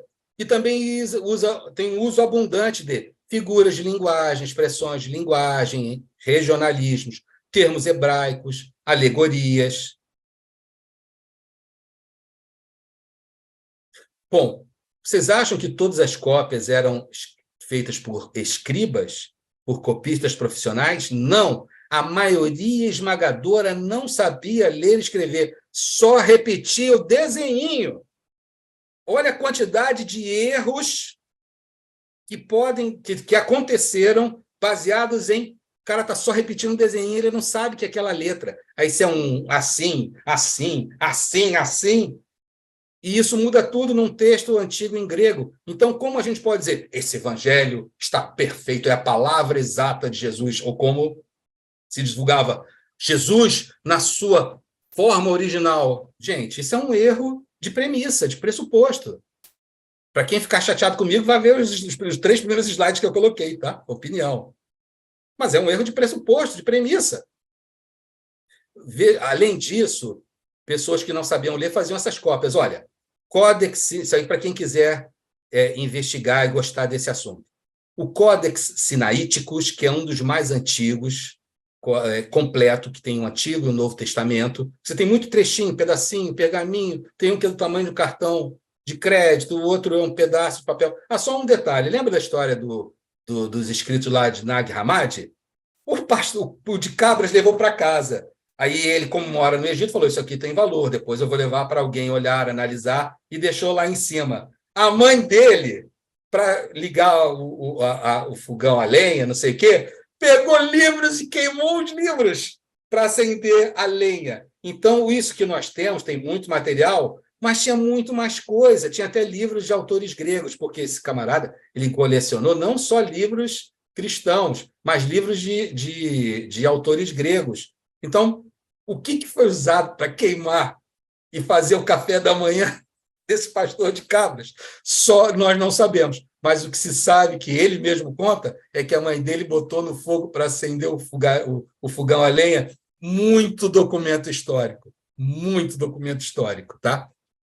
Porque a pessoa não sabe ler, não sabe escrever, está lendo um monte de desenho, fala assim, o que é isso? Isso é jornal velho, entre aspas, né? Vai para o lixo.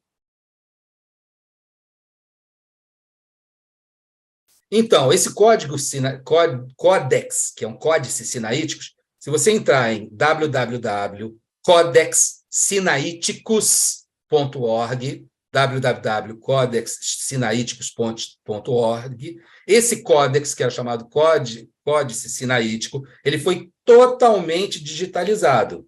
Foram feitas algumas traduções, e as traduções passaram para as diversas línguas. Claro que, hoje, uma palavra que se usava na antiguidade é motivo de muito estudo pelos pesquisadores, muito estudo pelos estudiosos. Essa tradução é uma sugestão de tradução, não pode ser levada ao pé da letra, mas é super interessante, porque vai aparecer assim, você lá em cima escolhe qual o livro, o capítulo e versículo. Ele mostra a digitalização do Códice Sinaítico. Veja, isso é século IV, tá? Século IV. Por quê? A partir do Concílio de Nicéia se começou a selecionar o cânone, o que estava no Antigo Testamento e que era autêntico, o que estava no Novo Testamento que era autêntico. Aí tem os evangelhos, etc., etc. A ordem dos evangelhos também foi estabelecida em concílios, com os líderes episcopos das diversas igrejas. Acontece o famoso soco na cara de Papai Noel em cima de Marcião, não é isso? Vocês conhecem a história, né? Que São Nicolau é um dos líderes, é um dos episcopos. Não, Marcião não, é outro século. Ário. Aí Ário, o arianismo era considerado heresia, e aí eles estavam brigando. E aí Papai Noel, São Nicolau, dá um socão de mão fechada e leva nocaute o Ário e o arianismo. É assim que Papai Noel é São Nicolau, né? Foi assim que Papai Noel, isso é famoso, tá? Isso aí não é lenda urbana, não. O arianismo ele não só virou heresia, como ainda virou um nariz quebrado. E isso é uma história veraz.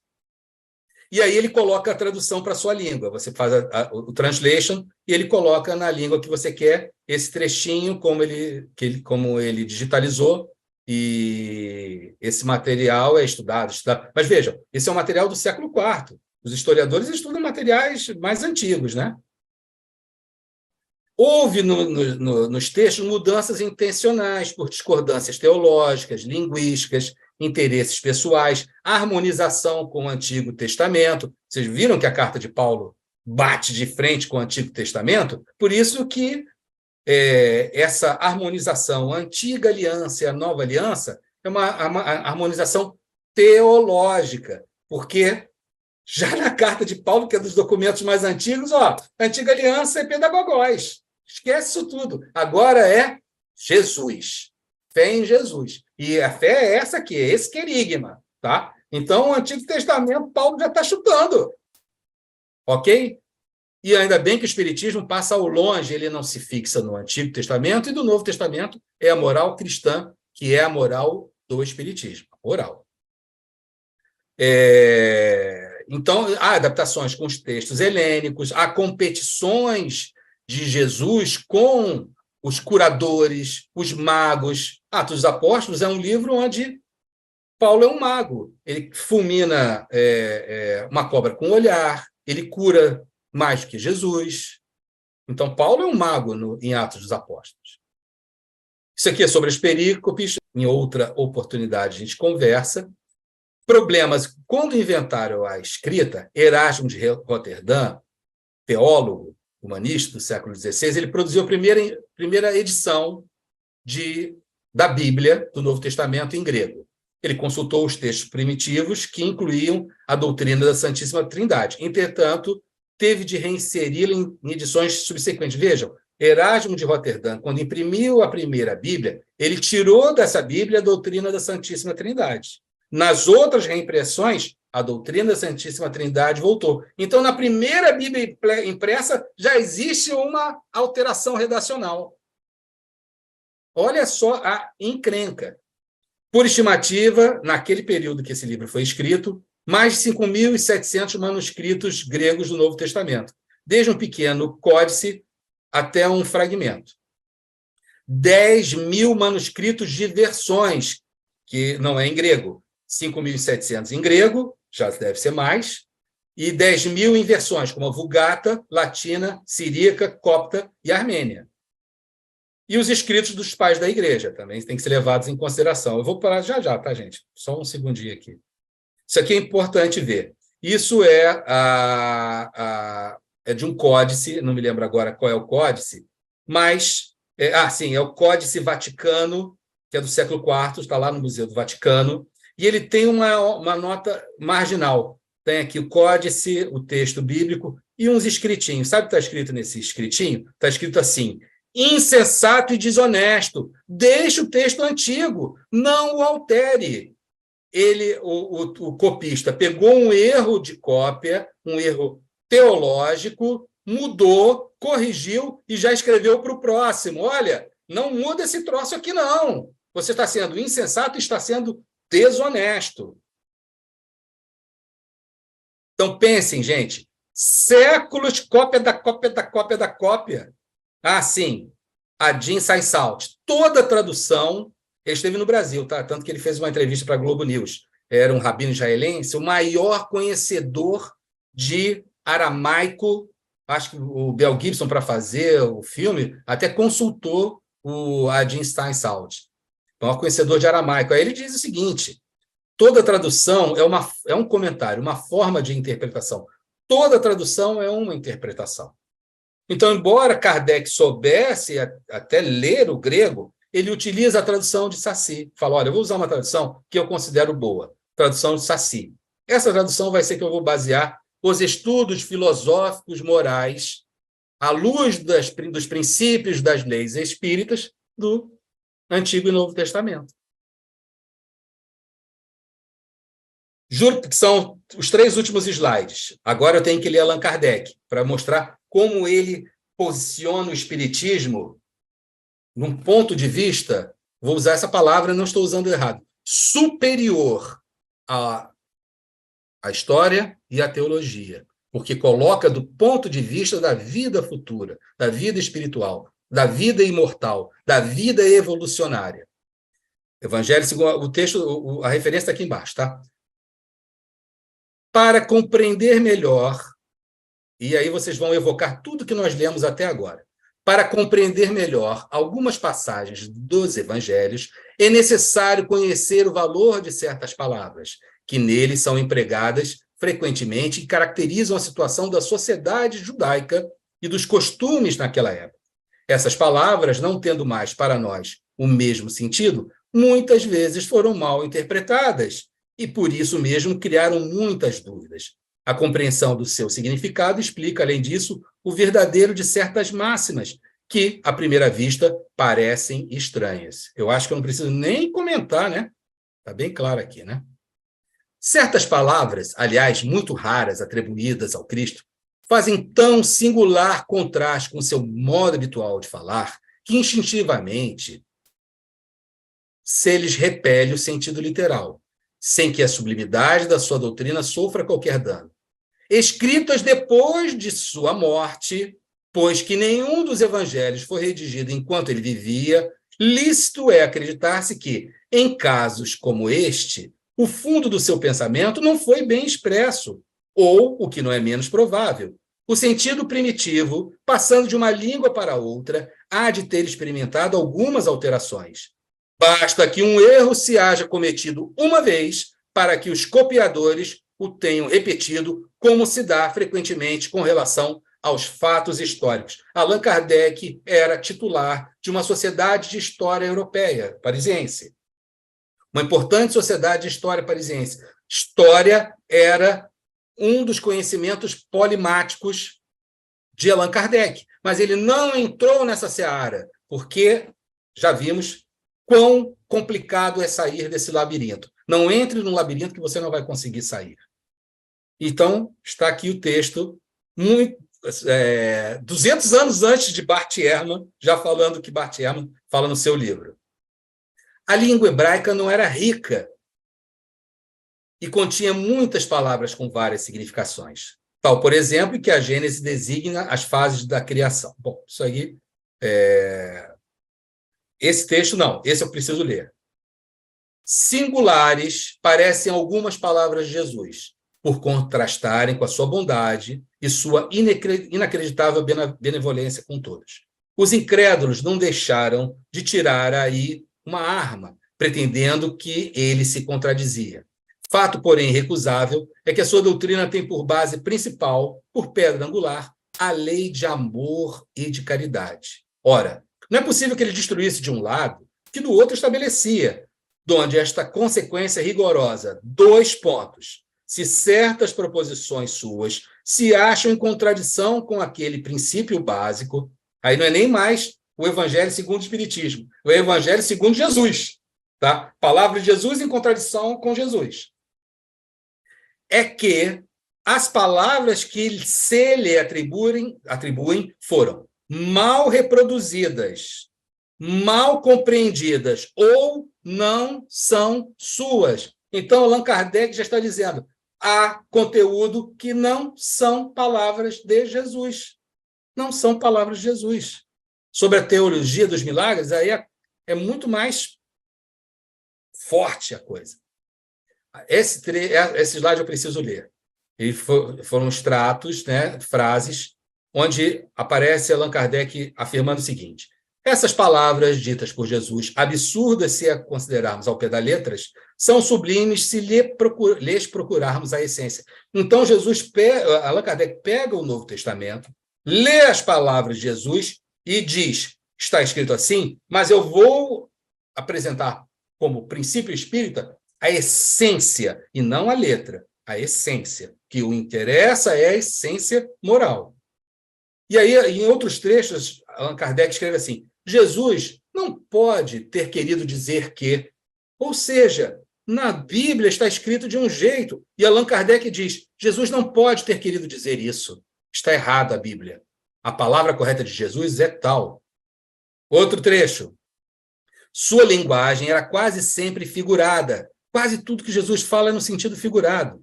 E aos homens incapazes de compreender os delicados matizes do pensamento, Jesus falava com imagens fortes que produziam o efeito das cores vivas. Então, a inteligência está ali presa, algemada. Para quebrar essas algemas, esses grilhões, Jesus usava imagens fortes, de cores vivas, para o cara, pum, rompe a algema, aí o pensamento sai voando da gaiola, livre, libertando o pensamento. Mas vejam, ele está explicando que quase tudo está ali figurado, não tome ao pé da letra. E a gente pega ao pé da letra para dizer, olha a palavrinha que Jesus disse. Em muitos trechos, muitos, não são no Evangelho, hein, gente? Allan Kardec faz assim, o verdadeiro sentido do seu pensamento se revela nestas palavras. E Allan Kardec reescreve o que Jesus queria ter dito.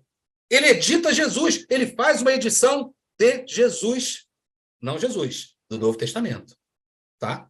Então, onde o Espiritismo faz teologia aí, não consegui achar. Muito obrigado a todos. Agradeço, peço que compartilhem esse vídeo, que divulguem nas suas redes sociais. Muito obrigado, um grande abraço.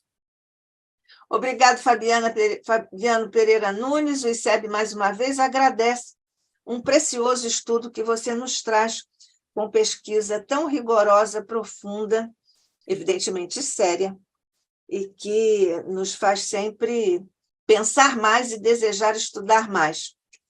Por falar nessas questões, quando você colocou aqui várias questões nessa sua pesquisa, questões que dizem respeito à área da linguística, principalmente porque inclusive você trouxe aqui uma listagem dessas questões que a linguística estuda profundamente, né? Aliás, os espíritos disseram lá no Livro dos Espíritos, entendei-vos quanto às palavras, que é o título de um capítulo do meu livro Reflexões à Luz do Espiritismo.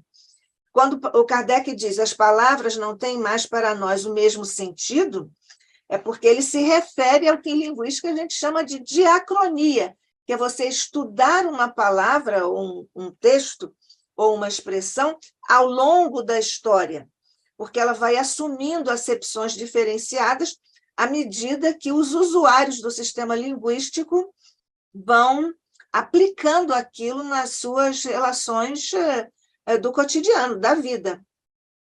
Então, essa questão da diacronia é muito interessante.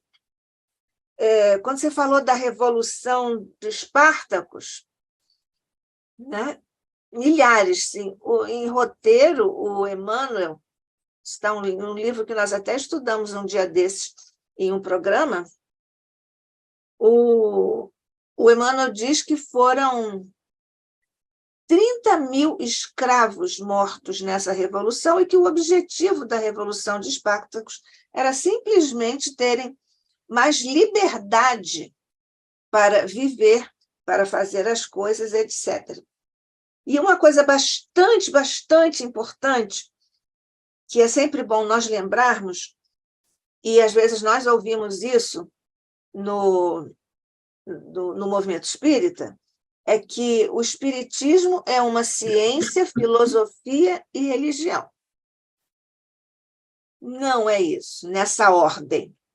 A ordem o espiritismo é uma filosofia de comprovação científica, porque a ciência muda, e de consequências morais. Se quiser dizer religiosas, ok, pode dizer. Aliás, por que digo isso? Não só do ponto de vista filosófico, porque dentro da filosofia existe uma sub-área que é filosofia da ciência, que é uma coisa diferente de nós dizermos que o espiritismo é uma ciência. Em alguns textos, o Kardec disse que o espiritismo é uma ciência, mas ele estava se referindo ao método que ele usava e não à essência como campo de conhecimento. Professora, então, só uma observação. O primeiro livro espírita, que é o Livro dos Espíritos, na capa, a primeira linha... Era isso que eu ia dizer. Era isso que eu ia dizer. Tanto isso é verdade que os próprios espíritos que avalizaram, fizeram uma revisão do trabalho do Kardec, está lá escrito filosofia espiritualista. É a primeira linha do espiritismo. Exatamente. Não, é logo na primeira impressão, é filosofia espiritualista, né? Por que ele não colocou espírita? Isso aí já é uma outra questão que a gente pode depois discutir, mas na época vigorava não só o espiritualismo, mas os espiritualismos no plural, e nós escrevemos isso num capítulo de um livro que nós estudamos, escrevemos conjuntamente, vários especialistas, cada um na sua área. Nós fizemos isso em 2004, em homenagem ao bicentenário do Kardec, está lá no nosso capítulo. Eu tinha feito aqui umas observações, mas eu acho que a gente pode deixar, sabe por quê? Nós podemos deixar para depois, no seu próximo estudo, em que nós vamos falar o Jesus de Kardec, pura e simplesmente, não é isso? Olha, só uma observação. Paulo, 19 séculos depois, mudou de ideia, tá? Eu coloquei aqui o trecho do Evangelho, onde Paulo discorda do Paulo das epístolas e diz o seguinte, olha, todo aquele que pratica caridade é discípulo de Jesus, qualquer que seja a seita que ele pertença. Então, Paulo espírita é diferente do Paulo da epístola. Paulo, exatamente. Ele já pensa bem diferente. Exatamente. Aliás, na Antiguidade Clássica se dizia mutare concilium sapientia est, né? Mudar de opinião é próprio do sábio. Então, Paulo mudou de opinião séculos depois e espírita que é. Agora nós temos aqui uma questão no chat, espera aí. É você mesmo. Botei o texto aqui. E você colocou aqui o capítulo 5º, Fora da Caridade não há salvação. Eu vou ler do nosso querido Paulo, Paris, 1860. Você quer ler? Não, pode ler, por favor. Fora da caridade não há salvação. Instruções dos Espíritos. Fora da caridade não há salvação. Meus amigos, agradecei a Deus o haver permitido que pudesseis gozar a luz do Espiritismo. Não é que somente os que a possuem hajam de ser salvos, é que, ajudando-vos a compreender os ensinos do Cristo, ela vos faz melhores cristãos. Esforçai-vos, pois, para que os vossos irmãos, observando-vos, sejam induzidos a reconhecer que verdadeiro espírita e verdadeiro cristão são uma só e a mesma coisa, dado que todos quantos praticam a caridade são discípulos de Jesus, sem embargo da seita a que pertençam. Paulo, o Apóstolo, Paris, 1860. O Evangelho segundo o Espiritismo, trabalho da aula magna, que é a codificação de Allan Kardec à humanidade. A teologia paulina aí é totalmente alterada, né? Digamos, atualizada. Exatamente. Podíamos dizer até ampliada, né? Está ampliado. Fabiano Pereira Nunes, obrigada. O ICEB está muito encantado, mais uma vez. Eu que agradeço. Com a profundidade dos estudos que você nos trouxe hoje e costuma nos trazer ao longo de todos esses nossos encontros maravilhosos para estudarmos Jesus e o Espiritismo. Eu que agradeço. Obrigada a todos que estiveram conosco em ambos os planos de existência, agora, e também a todos os que ainda vão nos assistir, estudar e refletir conosco no estudo de Fabiano Pereira Nunes, em ambos os planos de existência, que vão ver no YouTube e vão estudar conosco, porque o tempo já é outro e é uma espécie de abstração no universo.